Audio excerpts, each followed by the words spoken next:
Hello! Et voilà, ça y est, je vous embarque avec moi dans mon projet de changement de vie, c'est-à-dire mon expatriation.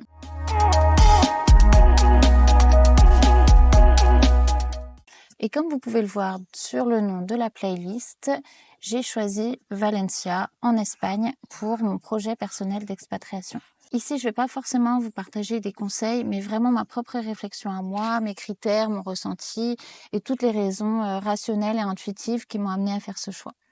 Je vais vous raconter comment cette ville m'a attirée, ce que j'ai retrouvé dans mon voyage test et comment elle s'aligne vraiment avec ce que je recherche pour cette nouvelle vie. Si toi aussi tu réfléchis à t'expatrier ou que Valencia ou l'Espagne en général te trotte dans la tête, alors je serais hyper curieuse de savoir ce que tu penses. Donc note-le en commentaire. Donc, comme sur les vidéos précédentes que j'avais fait sur les critères pour choisir une destination pour s'expatrier, je vais un peu tous les lister. Il y en a que je vais développer plus ou moins parce que là, il s'agit vraiment de mon projet personnel, donc j'ai pas encore fini de tout étudier. Voilà. Alors, le premier critère qui m'a permis de faire un gros tri, ça a été le climat et l'environnement naturel. C'est vraiment mon critère numéro 1. Ça va être celui que j'ai regardé en tout premier lorsque j'ai commencé à chercher une destination. C'est vraiment un critère prioritaire et celui, comme je disais, qui me permet de faire un premier tri. Parce que j'ai vraiment beaucoup de mal à vivre dans un endroit où il fait gris, où il pleut et où il ne fait pas chaud. Et c'est vraiment pas un caprice, hein, je vous jure, c'est vraiment lié à mon métabolisme et ça joue énormément sur mon énergie. Alors malheureusement, en ce moment, ça se voit pas aujourd'hui, hein. Je suis dans une région où il fait très froid l'hiver, froid la plupart du temps et beaucoup trop chaud en été. Comme là, par exemple, il est 8 h du mat, je sais que dans 2 heures, faut rentrer parce qu'il fait trop chaud. Voilà. Et en plus, il pleut souvent toute l'année. Donc voilà, j'ai vraiment remarqué ces dernières années que ça me plombait l'énergie, que ça me fatiguait et que ça jouait beaucoup sur mon moral. Alors, beaucoup de gens s'y plaisent, hein, y a pas de souci, mais pour moi, c'est juste pas possible. J'ai vraiment besoin de ciel bleu une majeure partie de l'année, de soleil, de lumière, d'avoir envie de me lever le matin. Du coup, j'ai d'abord essayé d'analyser une fourchette de degrés où je me sentais bien, donc ici, et il en est ressorti que mon idéal était entre 20 et 32 degrés. Alors, c'est vraiment une fourchette large, oui, mais quand il s'agit d'avoir on va dire le plus de jours possible dans l'année avec cette fourchette, bah finalement, ça réduit quand même, on arrive quand même à repérer quelques pays où c'est vraiment possible. Donc à partir de ça, j'ai cherché des régions ensoleillées où j'avais le plus de temps dans l'année, donc comme je le disais, avec ces températures. Dans l'idéal, je souhaitais rester en Europe. Du coup, j'avais pas non plus 36 000 solutions. Et au début, j'avais choisi la Croatie. Sauf qu'en étudiant un peu plus le climat, je me suis quand même rendu compte que j'allais avoir froid une bonne partie de l'année en hiver. Et c'était aussi ce que je voulais éviter. Et puis j'ai étudié l'Espagne. Et comme il y avait pas mal de cases cochées par rapport à mes autres critères, du coup, je me suis dit pourquoi pas. Mais l'Espagne, c'est grand et il y a quand même aussi des changements de climat et de température assez significatifs selon les régions. Par exemple, la Galice, ça a beau être une région mais magnifique, pour moi, c'est encore trop froid. Alors, je suis descendue un peu plus bas et de l'autre côté pour être près de la mer. Pas trop bas non plus. Je me suis arrêtée à Valencia. Donc, voici un peu le climat en résumé de Valencia. D'ailleurs, si vous êtes intéressé par cette destination, regardez mes vidéos de la série Organiste en expatriation où je rentre en détail dans chacun des critères à analyser avec des outils et des astuces pour connaître une destination un peu plus en profondeur. Bref, pour résumer, à Valencia, il fait beau et bon toute l'année. Pas trop froid l'hiver, très peu de pluie, mis à part en automne et au printemps où il y a quand même voilà, quelques épisodes pluvieux. Je me suis dit, même s'il fait très chaud 3 mois l'été, ça me laisse quand même 9 mois dans l'année où je suis bien et où j'ai envie de me lever le matin. Alors, sur le point des risques climatiques, catastrophes naturelles, etc., évidemment, comme tout le monde, j'imagine, l'idée, c'est quand même d'éviter les zones à risque. Tout ce qui va être cyclone, tornade, séisme, tsunami, inondation. Mais malheureusement, aujourd'hui, c'est vrai que c'est quelque chose qui est très difficile à anticiper puisqu'il n'y a plus aucune région qui n'est épargnée. Donc pour moi, ça a toujours été un critère important, sachant que je suis plutôt de nature peureuse. Mais dernièrement, j'ai fait l'expérience que le cœur pouvait prendre le dessus sur la raison. Vous vous souvenez bien évidemment des inondations de Valencia en 2024. Sur le moment, j'aurais pu me dire, ok, c'est mort, on oublie, je change de plan. Mais en fait, il s'est passé totalement l'inverse. Au lieu de me dire, Valencia, c'est mort, j'ai vraiment ressenti un appel encore plus fort. Déjà, de base, après cette catastrophe, j'avais terriblement envie d'y aller, envie d'aider, envie d'être là-bas avec les autres, tout simplement. Parce que dans mon cœur, cet endroit, c'est comme si c'était déjà chez moi. Et les jours qui ont suivi, je me suis dit que si malgré ce genre de risque, je suis toujours aussi motivée, c'est sûrement que c'est le bon endroit pour moi et que j'ai quelque chose à y faire et à y vivre. En ce qui concerne l'environnement naturel, c'est encore un sujet un peu en suspens pour moi. C'est un critère où je suis encore un peu partagée. À l'heure actuelle, j'ai envie d'être près de la mer, d'être vraiment dans la ville de Valencia, mais je sens que ce critère peut un peu évoluer en fonction du budget et même de mes envies. Après, je me suis dit que de toute façon, ça peut bouger ensuite une fois sur place en prenant le temps de bien visiter la région. Et j'ai souvent cru que je n'aimais pas la vie citadine, mais en fait, c'est surtout la ville où je vis actuellement que je n'aime pas. Alors j'aimerais bien retenter l'expérience grande ville avec Valencia parce que je m'y sens vraiment bien. Concrètement, Valencia, c'est la troisième plus grande ville d'Espagne. C'est une ville côtière, mais aussi avec des paysages montagneux pas très loin. Il y a un grand parc, la Turia, qui traverse toute la ville, des plages accessibles rapidement, et ça a vraiment l'air d'être une ville agréable et à taille humaine malgré ses 800 000 habitants quand même. Alors la sécurité. Au niveau de la sécurité, il y a plusieurs choses à noter, mais c'est surtout mon sentiment de sécurité que j'ai analysé lorsque j'ai fait mon voyage test. À Valencia, déjà, si on peut parler un peu de chiffres, le taux de criminalité est autour de 25% ou 35% selon certaines sources. Au niveau de l'Espagne, il est de 35% et si on compare avec celui de la France, c'est 58%. Donc on peut se dire que dans tous les cas, ça peut être que mieux qu'en France. Elle se classe parmi les 10% des villes les plus sûres d'Europe. De manière générale, en Espagne, la sécurité des femmes et le harcèlement, c'est quelque chose qui est très pris au sérieux par les autorités. Ici, c'est difficile de se baser sur des chiffres puisqu'ils augmentent de la même manière que la parole se libère. Donc on va peut-être plus parler de sentiment de sécurité. Donc j'ai fait un voyage test de 3 semaines l'année dernière en 2024 et très honnêtement, si je compare à la ville où je vis en France, ça n'a rien à voir. Actuellement, je suis incapable de sortir seule le soir, je stresse même tôt le matin et parfois même la journée, ça peut être tendu même en plein centre-ville. Là-bas, en 3 semaines, à aucun moment, j'ai ressenti de crainte, même en sortant mon chien tard le soir, même en étant habillée légèrement. D'ailleurs, en Espagne, les femmes ont l'air d'être beaucoup plus libres dans leur choix vestimentaire, forcément puisqu'il fait chaud. Il n'y a pas de regard gênant ou quoi que ce soit. J'ai pas vu de gens complètement fous, dangereux, bourrés, comme je peux le voir ici, donc mon ressenti à moi est vraiment très satisfaisant. Et puis, il y a vraiment une présence policière qui rassure tout en étant discrète. Il y a aussi beaucoup de caméras de surveillance et les gens sont vraiment accueillants et avenants. Donc, ça crée vraiment une atmosphère rassurante et ce, même dans des zones qu'on pourrait nommer de quartier, pour en avoir fait l'expérience. Alors, la situation géopolitique, évidemment, on reste en Europe, donc globalement stable et sans tension majeure. Bon, effectivement, en ce moment, voilà, on peut parfois en douter, mais voilà, on reste en Europe. Au niveau des langues, en Espagne, il y a 6 langues officielles. Donc évidemment, l'espagnol qu'on appelle aussi le castillan et d'autres langues régionales, dont le valencien pour la région de Valencia. J'avais fait quelques années d'espagnol quand j'étais au collège-lycée, donc j'avais déjà quelques bases et je savais que c'était une langue qui me plaisait à apprendre et à pratiquer. Et puis le fait que ce soit une langue qui est très parlée dans le monde entier, ça me rassure aussi sur le fait que dans tous les cas, l'apprentissage de cette langue espagnole peut me servir un peu partout. L'espagnol, c'est une langue relativement facile à apprendre pour un natif français. J'ai donc recommencé à prendre des cours en été 2024, il y a un an. D'ailleurs, je ferai aussi une petite vidéo sur l'apprentissage d'une langue étrangère pour te donner plein de conseils, donc n'hésite pas à t'abonner si ça t'intéresse. Pour l'anglais, malheureusement, mon niveau est très mauvais, donc je dois avouer que je ne me suis pas trop intéressée à ça pour Valencia. Ceci dit, c'est une ville cosmopolite avec pas mal d'expatriés.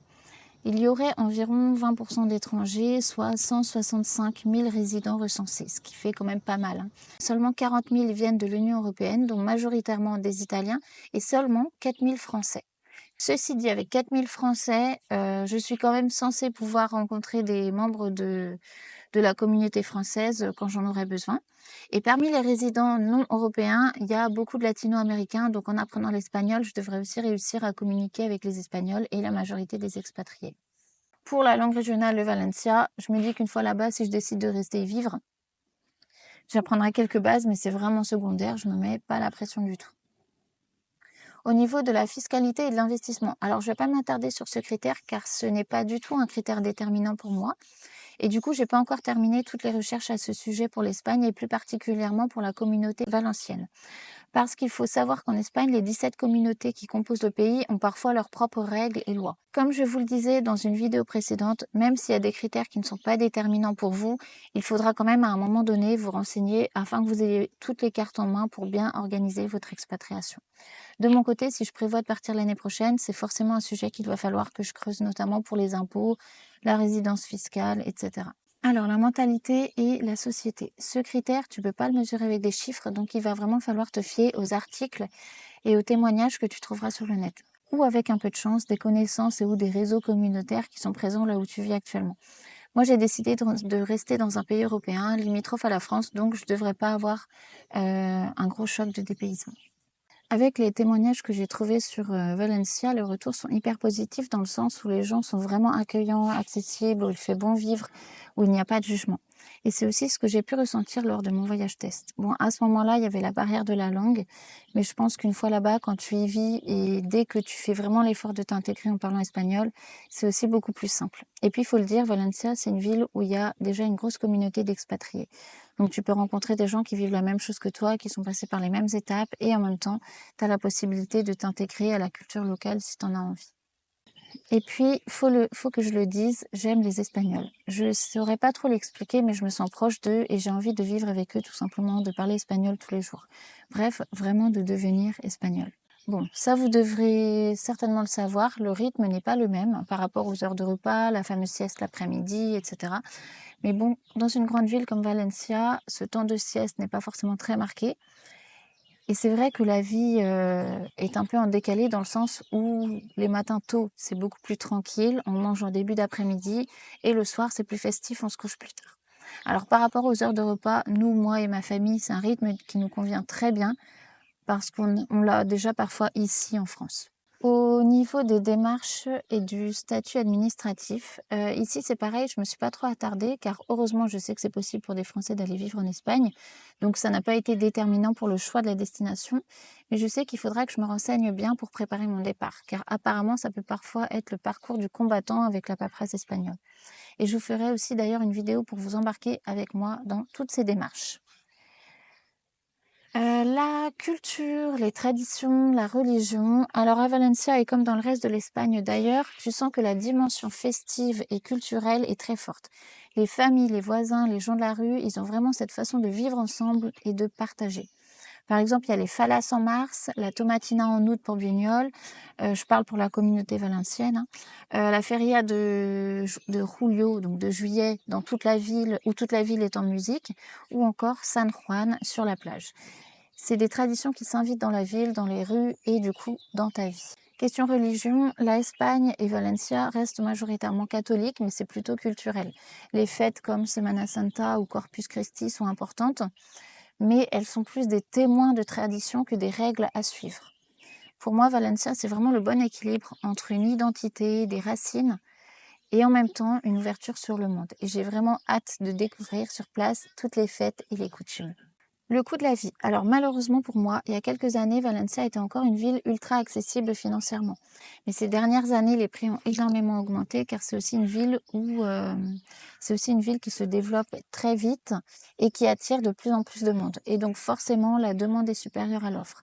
Par contre, je voudrais vraiment attirer votre attention sur ce que vous voyez sur les réseaux sociaux et notamment par rapport aux chiffres. Parce que l'autre jour, je suis tombée sur un réel qui parlait du coût de la vie à Valencia et sur le compte, qui était d'ailleurs sur le compte d'une conseillère en investissement. Et ces chiffres étaient mais complètement faux et en plus irréalistes.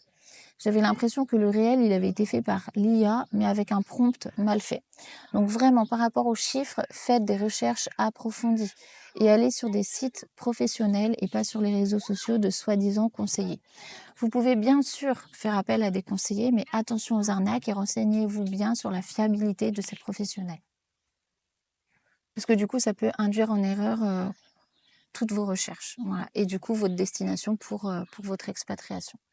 Par rapport à Valencia, je vais vous donner des chiffres clés en fonction de ma situation, à savoir un couple avec un enfant. Mais si cette ville vous intéresse, évidemment, allez faire vos recherches en fonction de votre situation. Commençons par la plus grosse dépense, le logement. Alors j'aurais aimé trouver une ville plus abordable ou me dire, ok, on cherche un village à proximité qui soit plus abordable. Mais je suis tellement tombée amoureuse de cette ville et que pour une fois dans ma vie, j'ai envie de me faire plaisir. Du moins, dans un premier temps pour le début de cette nouvelle vie. Ensuite, j'aurai toujours le temps de visiter les alentours et de déménager ailleurs. On verra bien. D'après le site Idealista, en mai 2025, le prix moyen du mètre carré en location à Valencia est de 15,7 euros. Évidemment, au centre historique, c'est bien plus cher, on approche les 20 euros. Mais si on reste sur la moyenne de la ville, on peut estimer un appartement de 65 mètres carrés aux alentours de 1020 euros. Alors attention, en Espagne, les chambres ont tendance à être plus petites qu'en France. Donc dans un 65 mètres carrés là-bas, on pourra avoir 3 chambres. Et regardez bien les annonces afin de vous familiariser avec les spécificités espagnoles. Pour le budget alimentaire, pareil, on trouve tout et n'importe quoi. On entend souvent dire que l'Espagne est 30% moins chère qu'en France, mais c'est vraiment une donnée à prendre avec précaution. En réalité, il y a énormément de facteurs qui peuvent définir votre budget alimentaire. Déjà, comme en France, selon l'enseigne, les prix ne vont pas être les mêmes. Vous pouvez très bien aller faire vos courses dans une enseigne espagnole qui aura les mêmes prix qu'en France, peut-être parce que vous êtes dans une zone assez touristique. Bref, il y a l'enseigne où vous allez, il y a le type de produit que vous achetez en fonction de votre régime alimentaire et il y a les produits dont les prix peuvent varier d'une saison à l'autre. Et puis, il y a aussi les produits eux-mêmes, si vous êtes fidèle à une marque ou autre. Le nombre de repas que vous faites par jour aussi, le nombre de fois où vous allez au restaurant. Car pour moi, le budget restaurant ne rentre pas dans la case alimentation, ça va être un budget à part. Dans mon cas personnel, je préfère la prudence et me dire que j'utilise le même budget alimentaire qu'ici en France.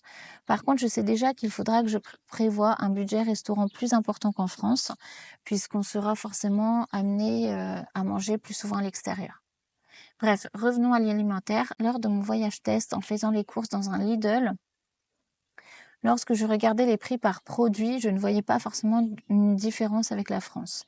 À part pour la viande, oui, où c'est vraiment beaucoup moins cher. Mais à la fin, sur le ticket global, oui, c'est vrai que ça paraissait quand même moins cher. Sur le web, on voit des estimations qui oscillent entre 500 et 700 euros pour une famille avec 2 enfants. Personnellement, ça me paraît un peu faible. Donc voilà, pour moi, je vais partir sur 700 euros pour un couple avec un enfant. D'ailleurs, n'hésitez pas à partager votre avis ou votre situation ici en commentaire, ça serait super intéressant de pouvoir comparer. Alors moi, les loisirs, j'en parlerai plus tard parce que j'ai pas encore eu le temps de regarder tout ça, mais je sais que de toute façon, près de la mer, j'aurai toujours quelque chose à faire. Les transports. En ce moment, la carte mensuelle est à 17,50 € par adulte et pour les enfants, c'est gratuit encore un certain temps. Alors je crois que ça devrait changer d'ici les prochains mois ou l'année prochaine. Donc c'est vraiment une donnée vraiment à regarder aussi, un peu, sur le moment, mais on peut toujours, faire des estimations. Donc peut-être que ça changera d'ici là, mais dans tous les cas, la ville a vraiment envie de rendre les transports accessibles, donc ce sera forcément plus économique que là où je suis actuellement. Comme je te l'ai déjà dit, je ferai des vidéos beaucoup plus détaillées pour chaque sujet. Mais là, dans cette vidéo, c'est vraiment un premier aperçu. Donc en ce qui concerne les diverses autres charges, voici une petite estimation. Assurance santé privée. Donc j'ai fait un petit devis, j'ai calculé environ 120 € pour nous. Donc un couple avec 2 enfants, mais vous pouvez aussi faire 100 parce que là-bas, c'est pas obligatoire. Attention juste aux frais dentaires et ophtalmo qui sont très peu remboursés par l'assurance santé publique. L'assurance habitation en Espagne, elle n'est pas obligatoire non plus comme en France, mais si vous souhaitez en souscrire une, j'ai vu des 100 € à l'année pour des 70 mètres carrés. Et au niveau des charges électricité, eau et gaz, là encore, il y a beaucoup de discours différents. Donc il faudra faire une étude beaucoup plus approfondie.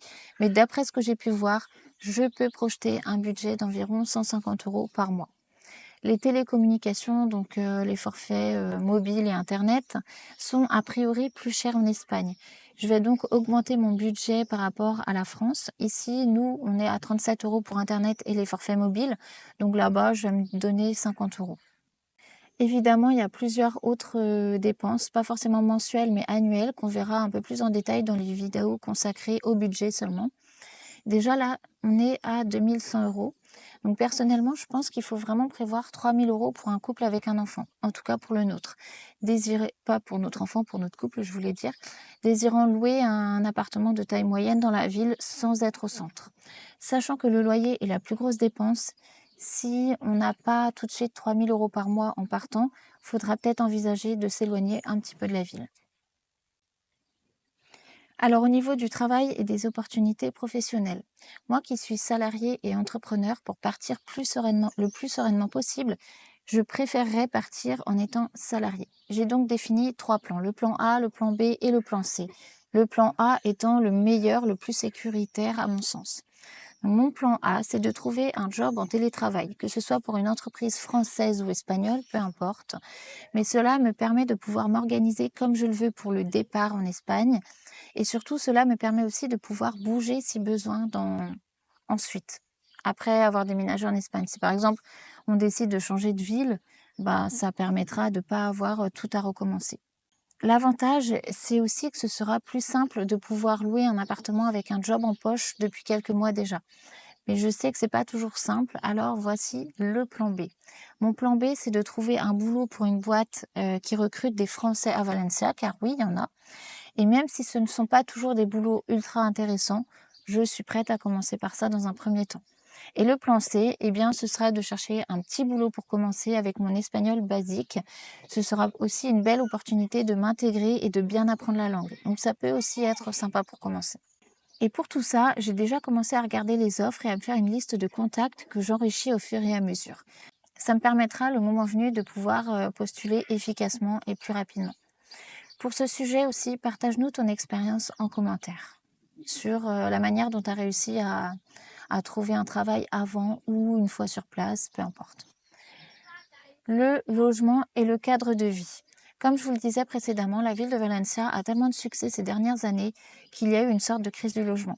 Entre les appartements utilisés pour du Airbnb, les appartements loués aux étudiants pour faire de la colocation, le manque de logement, le prix de l'immobilier en hausse, bref, ça devient difficile, premièrement, de trouver celui qui nous correspond, parce qu'il y a peu d'offres, et deuxièmement, dans notre budget, puisque les prix ont énormément augmenté. Donc pour le moment, ce que je cible pour commencer une nouvelle vie en Espagne, c'est la location d'un petit logement en ville, pas trop excentré, et avec un budget de 1 000 € maximum, voire 1 100. Concrètement, je souhaite pouvoir accéder au centre-ville ou à la plage en moins de 30 minutes en transport en commun. Ce que j'ai pu remarquer avec les premières recherches que j'ai faites, c'est que 1, il y a peu d'offres disponibles et elles partent vite.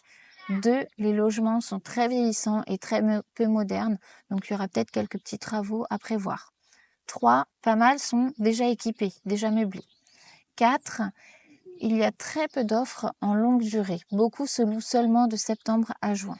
Et 5, les propriétaires demandent parfois un certain nombre de loyers d'avance. Mais tout ça, je vous le partagerai aussi en temps réel. Le mode de vie, l'alimentation et l'écologie. Sur ce critère, je ne vais pas trop m'attarder étant donné qu'on n'a pas de régime spécifique, que les habitudes de repas en Espagne nous conviennent. On reste en Europe, donc le mode de vie ne change pas trop non plus. Et en termes d'écologie, je pense que le niveau de conscience est plus ou moins similaire, même si on peut toujours trouver des choses à redire. À noter toutefois que la ville de Valencia a quand même été élue capitale verte de l'Europe, donc l'ambition, elle est là. Il y a beaucoup de choses qui sont mises en œuvre, mais personnellement, j'ai aussi toujours tendance à me méfier quand on communique trop souvent là-dessus. J'ai toujours peur que ce soit un peu du greenwashing, donc à voir une fois sur place. Je ferai une vidéo plus précise sur les ambitions écologiques de Valencia. Alors au niveau de l'éducation, si vous avez des enfants, nous on en a un, donc forcément c'est un des critères que je vais étudier. Si notre objectif de départ en termes de date se concrétise, notre fils viendra d'avoir 11 ans. Alors si on reste en France, il fera sa rentrée en 6e au collège. Mais en Espagne, il y a 1 an de plus dans le cycle primaire. Donc en Espagne, il fera sa rentrée dans la dernière année de primaire. On souhaite l'inscrire dans un établissement public, déjà d'un point de vue financier, et aussi parce que c'est ce qui nous semble le mieux par rapport à son intégration en Espagne. Peut-être éventuellement dans un établissement semi-privé, une fois qu'on aura approfondi les recherches, mais en tout cas, on ne souhaite pas l'inscrire dans une école française ou internationale. Par rapport au système éducatif en Espagne, on entend un peu tout et son contraire, donc je pense qu'on jugera aussi par nous-mêmes ou qu'on fera quelques recherches un peu plus tard. Les loisirs, activités et l'ambiance. Valencia est une ville très festive et dynamique, donc je pense qu'on manquera ni d'idées ni d'occasions. Il y a énormément de festivals musicaux, de concerts, d'activités culturelles, et c'est aussi d'ailleurs ce que je recherche beaucoup dans notre nouvelle vie. Je compte bien pratiquer plusieurs activités sportives, notamment des activités en lien avec l'eau et avec la mer, et surtout pour mon fils, j'ai vraiment envie de lui faire plaisir par rapport aux loisirs. La connexion et la mobilité. Alors pour la connexion numérique à Valencia, forcément, il n'y a aucun problème. Et pour la connexion géographique, il y a l'aéroport international de Valencia. Sinon, le train, mais beaucoup plus cher et plus long puisqu'il faut s'arrêter à Barcelone pour ensuite prendre une correspondance vers la France. La santé et le système médical. Pareil, pour ce sujet, on entend un peu tout et son contraire. Le système de santé espagnol a relativement bonne réputation. Cependant, cela dépend aussi beaucoup des communautés autonomes, donc des régions, car elles gèrent un peu comme elles le veulent. Tous les frais sont pris en charge, mis à part les frais dentaires et ophtalmo. Là, il y a un petit calcul à faire pour savoir s'il vaut mieux prendre une couverture de santé privée. De toute façon, si vous souhaitez choisir votre médecin, ne jamais attendre que vous avez quelques problèmes spécifiques, le mieux sera certainement d'en souscrire une. De mon côté, je pense partir sans couverture privée après avoir fait un check-up complet en France et une fois sur place, prendre le temps de bien étudier tout ça en testant et en comparant. Donc voilà, on a fini pour les critères, on va dire, de raison. Maintenant, je vais faire un tout petit temps sur les critères de cœur parce que je ne vais pas m'épiloguer non plus là-dessus, c'est assez personnel. Donc les critères de cœur, au-delà des critères logiques, il y a tous ces ressentis que je ne peux pas vraiment expliquer, mais qui pour moi ont vraiment compté. Déjà, mon intuition. Cette sensation que Valencia m'appelait depuis longtemps sans raison précise, comme un lieu familier, une ambiance chaleureuse, comme si j'étais déjà chez moi. À chaque fois que je pense à cette ville, il y a vraiment quelque chose qui vibre en moi. Ensuite, il y a eu mon corps pendant mon voyage test. J'ai vraiment ressenti une sorte de légèreté, un calme intérieur que je ressens d'ailleurs rarement ailleurs. Comme si physiquement tout était beaucoup plus fluide, je me suis vachement sentie à l'aise et moins stressée. Et enfin, il y a eu ces petits signes, ces synchronicités dans mon quotidien pendant des mois qui, à chaque fois, m'y ramenaient. Aujourd'hui, je sens tout simplement que c'est là que je dois aller. Et voilà pour cet épisode assez personnel. Donc Valencia, pour moi, c'est pas juste un décor sympa avec du soleil. C'est une ville où je sens que je peux construire quelque chose qui me ressemble, qui est cohérent avec mon rythme, mes envies, mes besoins. Alors oui, cette ville et ce pays ne cocheront peut-être pas toutes les cases, et c'est ok, mais en tout cas, ce sera clairement un changement de cap, un nouveau départ, et l'Espagne me permettra de mener une vie qui me ressemble beaucoup plus. Alors dites-moi ce que vous pensez dans les commentaires. Est-ce que Valencia, c'est une ville qui t'attire? Ou même l'Espagne en général? Est-ce que c'est un pays dans lequel tu te verrais bien vivre? J'ai aussi vraiment envie d'avoir votre ressenti, votre expérience, si vous en avez déjà une là-bas. N'hésitez pas à le partager ici en commentaire. Et dans les prochains épisodes de cette série S'expatrier à Valencia, je vais te parler de manière beaucoup plus personnelle. Je vais te partager mon expérience à moi, sans filtre, les démarches, les doutes, les imprévus, ce que j'avais sous-estimé, ce qui a été plus facile, ce qui me conforte dans mon choix, mes réussites, mes échecs aussi. Voilà, donc si tu as envie de suivre mon projet étape par étape, abonne-toi et on se retrouve très vite. Salut!